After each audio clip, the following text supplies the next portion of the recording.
नमस्कार दोस्तों। तो कैसा रहा आपका दिन। मैं हूं एकांत पाठक और आज हम लोग रिकर्शन के बारे में बात करने वाले हैं। पहले मैं आपके सामने एक चीज़ लिखता हूं, उसको अगर आप थोड़ा सा समझने की कोशिश करेंगे तो आप रिकर्शन बहुत अच्छे समझ जाएंगे। देखिए, जब हम लोग कोई प्रोग्राम बनाते हैं सी प्रोग्रामिंग के अंदर, और उसी के अंदर जब हम लोग फंक्शन डिक्लेयर करते हैं तो कैसे करते हैं। पहले हम लोग यहाँ लिख देते हैं, मान लीजिए मैं एक नम नाम का फंक्शन बना रहा हूं। ये मैंने इंटीजर नम नाम का फंक्शन बनाया। अब इसके अंदर मैं एक आर्ग्यूमेंट पास कर रहा हूं जो कि इंटीजर एक्स नाम का है। इंटीजर एक्स नाम का है। उसके बाद मेरा मेन ब्लॉक होगा जिसके अंदर मैं लिखूंगा, और उसके बाद कहीं पे जो मैंने ये डिक्लेयर किया है उसी को मैं क्या करूंगा, डिफाइन करूंगा। तो जब मैं इसको डिफाइन कर रहा होऊंगा, मतलब ये इंटीजर नम और ये मेरी फंक्शन कॉलिंग, जब मैंने इसको कॉल किया और इसी के अंदर मेरे कुछ मतलब लाइनें होंगी जिनको मैं लिख दूंगा। इसके अंदर मान लीजिए मैंने दो इंटीजर ले रखे हैं, एक इंटीजर y है, एक इंटीजर a, और इस y के अंदर मैं नम फंक्शन को a की वैल्यू के थ्रू कॉल कर रहा हूं। ये जो मेरा a है और ये जो मेरा नम फंक्शन है, ये क्या है, रिकर्सिव स्टेटमेंट है। देखिए, नम नाम का फंक्शन भी है और नम को ही मैं नम के अंदर कॉल कर रहा हूं। मतलब कि ये रिकर्शन इसको कहते हैं, जब हम किसी एक फंक्शन डिफिनीशन के अंदर ही फंक्शन को कॉल करने लगते हैं तब हम लोग उसको रिकर्शन कहते हैं। ये एकदम लूप्स की तरीके काम करता है, लेकिन लूप नहीं होता है। जैसे लूप्स बार बार एग्जीक्यूट करते रहते हैं अपने आप को, वैसे ही रिकर्शन के अंदर ये जो फंक्शन होता है ये तुरंत अपना कंट्रोल ऊपर पास करता है और जब तक काम को कंप्लीट नहीं कर देता है तब तक प्रोसेस करता रहता है। एक एग्जांपल के थ्रू समझेंगे तो और अच्छा लगेगा आपको, जिसमें मैं आपको फैक्टोरियल का प्रोग्राम बनाऊंगा, उसके बाद उसको समझाऊंगा, साथ में साथ उसकी वर्किंग को शो करूंगा। तो 7 से 8 मिनट मेरा साथ दीजिएगा, और साथ ही साथ अगर चैनल को सब्सक्राइब नहीं किया है तो सब्सक्राइब कर लीजिएगा। तो चलिए हम लोग फैक्टोरियल का प्रोग्राम बनाते हैं, फिर उसकी फंक्शनिंग देखते हैं कि वो रिकर्शन में कैसे काम करती है। तो सबसे पहले हम लोग अपनी फाइल्स इंक्लूड कर लेते हैं। Hashtag include stdio.h, hashtag include conio.h। अब अगर हम लोग फैक्टोरियल का प्रोग्राम बनाने जा रहे हैं तो उसमें जो फैक्टोरियल है हमारा, वो रिकर्सन के साथ हम लोग उसको एक फंक्शन में डिफाइन करेंगे, क्योंकि फंक्शन से फंक्शन कॉल होता है। तो जो फंक्शन बनाने वाले हम लोग, उसका नाम हम लोग ले लेते हैं फैक्ट, क्योंकि फैक्टोरियल निकालने वाले हैं। तो एक हमारा इंटीजर फैक्ट नाम का फंक्शन है जो हम डिक्लेयर कर रहे हैं। इसके अंदर हम एक आर्ग्यूमेंट पास करा रहे हैं और वो आर्ग्यूमेंट है हमारा इंटीजर x, और ये हमने इसको डिक्लेयर कर दिया। इसके बाद जो हमारा सेक्शन आता है वो आता है मेन सेक्शन, क्योंकि इसको तो हम लोग बाद में डिफाइन करेंगे। मेन सेक्शन, इसके अंदर हमारा क्या होगा कि हम लोग कहां से कैसे फंक्शन को कॉल कर रहे हैं और किस तरीके से काम होगा।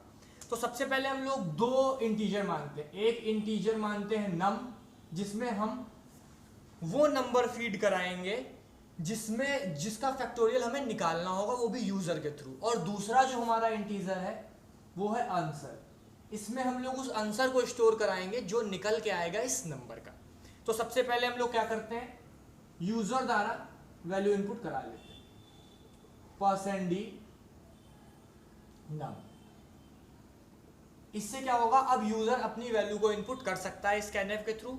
इसके बाद हम लोग आंसर में इसको फैक्ट को निकालेंगे और पास कराएंगे नम की वैल्यू को। देखिए, मतलब यहाँ पे फैक्ट है, मतलब हम इस फंक्शन को कॉल कर रहे हैं और इस फंक्शन के थ्रू हम क्या आर्गुमेंट में वैल्यू भेज रहे हैं, जो वैल्यू हम नम में स्टोर कराएंगे यूजर द्वारा, उसको हम भेज रहे हैं जहां भी ये फंक्शन डिफाइन होगा, और वहां से फैक्टोरियल होके हमारे पास यहाँ पे आ जाएगा। और जब यहाँ पे वो आ जाएगा तो हम लोग क्या करेंगे, प्रिंट करा देंगे, प्रिंटफ फैक्टोरियल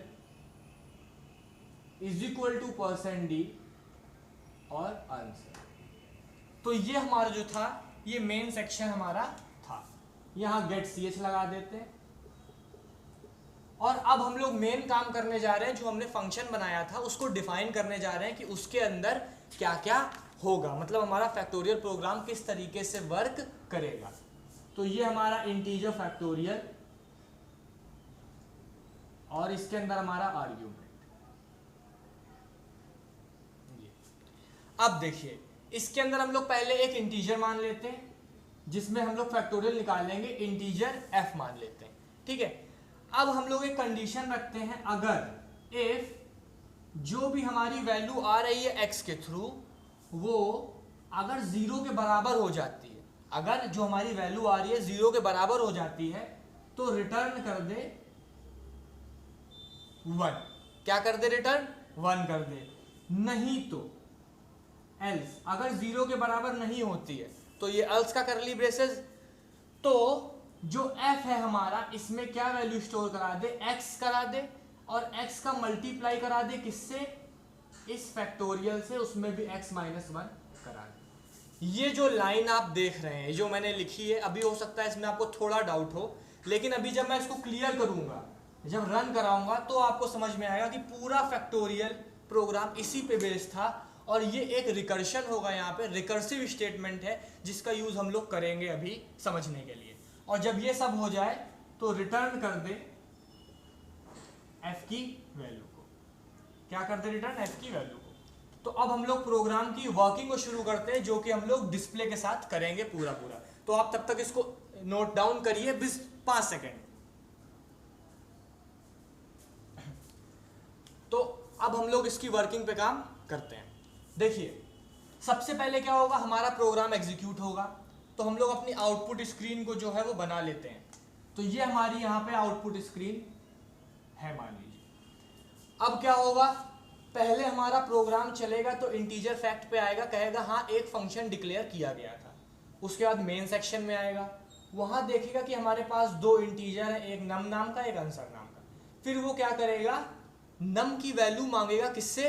यूजर से। बस यहीं से हमारा प्रोग्राम स्टार्ट है। जैसे ही वो नम की वैल्यू मानेगा, यहाँ पे यूजर क्या करेगा, नम की वैल्यू को स्टोर कराएगा।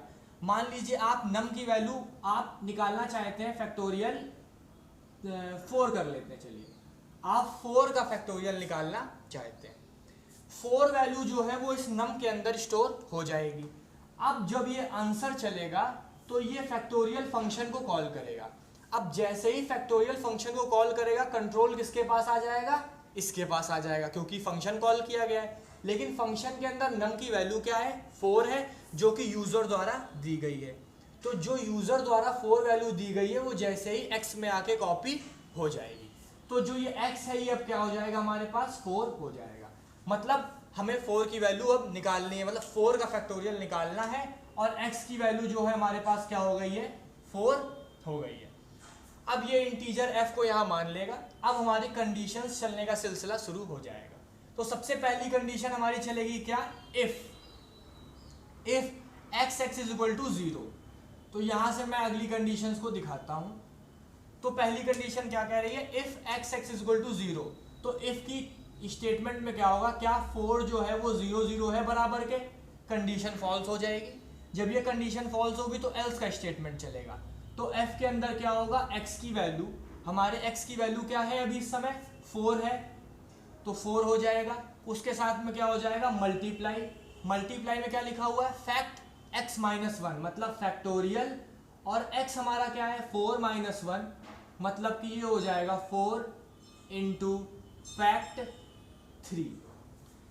मतलब ये यहाँ पे स्टेटमेंट चला और यहाँ पे क्या हुआ? फैक्ट 3 हो गया। मतलब कंट्रोल फिर यहाँ से पास हुआ और अब हमें क्या करना है? 3 फैक्टोरियल निकालना है। तो अब हमारे पास ये कंट्रोल जो है ये पास हुआ, मतलब अब 3 जो x की वैल्यू है वो 3 हो गई है। तो अब चेक करेगा क्या if 3 इज इक्वल टू 0? तो नहीं है, if कंडीशन फॉल्स हो जाएगी। एल्स की चलेगी तो अब f की वैल्यू हमारे पास क्या होगी? 3। तो 3 इंटू फैक्ट फिर क्या हो जाएगा हमारे पास? x माइनस 1, मतलब 3 माइनस 1। अब हमारे पास क्या हो जाएगा? 3 इंटू फैक्टोरियल 2, मतलब इसके अंदर फिर से फंक्शन जो है वो कॉल कर लिया गया, फंक्शन के अंदर फैक्ट 2 कॉल कर लिया गया। अब जैसे ही हमारा अगला स्टेटमेंट फिर चलेगा, इसके अंदर क्या चेक होगा? इफ 2 इज इक्वल टू 0, क्योंकि अब x की वैल्यू एक तरीके से 2 हो गई है। तो जैसे ही 2 = 0 चेक होगा, f मतलब इफ की कंडीशन फॉल्स हो जाएगी और f क्या चलेगा, 2 इंटू फैक्ट 2 - 1, मतलब क्या हो जाएगा 2 इंटू फैक्ट 1। अब फिर से कंट्रोल जो है वो पास होगा, फिर से फंक्शन चलेगा क्योंकि अब फैक्ट 1 के लिए कॉल होगा, मतलब अब फैक्ट इंटीजर 1 हो गया है। तो अब की बार क्या होगा, इफ 1 = 0 कंडीशन फिर फॉल्स हो जाएगी इफ की, और f क्या हो जाएगा 1 इंटू फैक्ट 1 - 1। अब देखिए 1 इंटू फैक्ट 0 हो गया। अब आखिरी बार जो है वो कॉल होगा हमारा फिर से फंक्शन f0 के लिए। अब देखिए समझने वाली बात ये है यहाँ पे कि अब जैसे ही इफ स्टेटमेंट एग्जीक्यूट करेगा तो 0 = 0 ट्रू हो जाएगा और रिटर्न क्या कर देगा 1, क्या कर देगा रिटर्न 1। और जो हमारा x है मतलब else वाला जो फंक्शन है वो अब नहीं चलेगा। जब else वाला फंक्शन नहीं चलेगा तो ये 1 रिटर्न कहाँ होगा, ये 1 रिटर्न होगा कहाँ पे, जिसके थ्रू ये क्रिएट हुआ था। और ये किसके थ्रू क्रिएट हुआ था, ये इसके थ्रू क्रिएट हुआ था। मतलब जो ये 1 वैल्यू रिटर्न करेगा ये इस जो ये 1 वैल्यू मतलब ये जो 1 वैल्यू ये रिटर्न कर रहा है किसको करेगा, ये फैक्टोरियल 0 को करेगा क्योंकि इस फंक्शन के ये आंसर है। तो यहाँ 1 इंटू 1 होगा और आंसर क्या हो जाएगा 1। अब ये 1 ये वाला किसको मतलब वापस भेजेगा, अब जो 1 इस वाले फंक्शन में आके स्टोर हुआ है ये 1 किसको जाएगा, ये फैक्टोरियल 1 जो है वो एग्जीक्यूट हुआ था तो ये 1 यहाँ पे जाएगा। तो यहाँ पे क्या हो जाएगा 2 इंटू 1, आंसर क्या हो जाएगा 2। अब ये 2 किसको वापस रिटर्न किया जाएगा, ये 2 रिटर्न किया जाएगा फैक्टोरियल 2 को क्योंकि ये इसका प्रोग्राम था। तो यहाँ पे क्या हो जाएगा 3 इंटू 2। अब 3 इंटू 2 क्या हो जाएगा हमारा 6।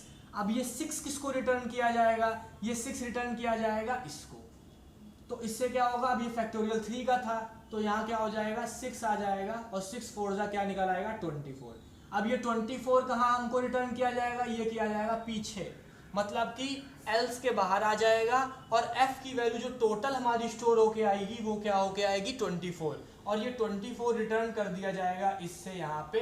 तो अब फैक्टोरियल की वैल्यू क्या हो जाएगी 24, और जब प्रिंटफ चलेगा तो हमारे पास आंसर आ जाएगा लिख के फैक्टोरियल = 24। ये हमारे पास आंसर आ जाएगा और गेट ch के थ्रू हमारा प्रोग्राम पूरा हो जाएगा। तो ये प्रोसेसिंग के साथ पूरा मैंने बताया कि किस तरीके से रिकर्शन का प्रोग्राम बनता है और किस तरीके से स्टेप वाइज स्टेप चलता है, जो मुझे लगता है आपको बहुत अच्छे समझ में आया होगा। अगर समझ में आया है तो प्लीज़ चैनल को सब्सक्राइब कर दीजिएगा, ये मेरे लिए अप्रिसिएशन होगा एक तरीके का। और साथ ही साथ सी प्रोग्रामिंग लैंग्वेज की मैंने एक प्लेलिस्ट बना रखी है जिसमें आप मेरे सारे वीडियोस जाके देख सकते हैं। मैं हूं एकांत पाठक, आप देख रहे थे एकांत 360 यूट्यूब चैनल AKANT 360। तो फिर मिलते हैं अगले वीडियो में, तब तक के लिए thank you, have a nice day. इसको नोट डाउन कर लीजिए, आपके लिए बहुत बेनिफिशियल होगा।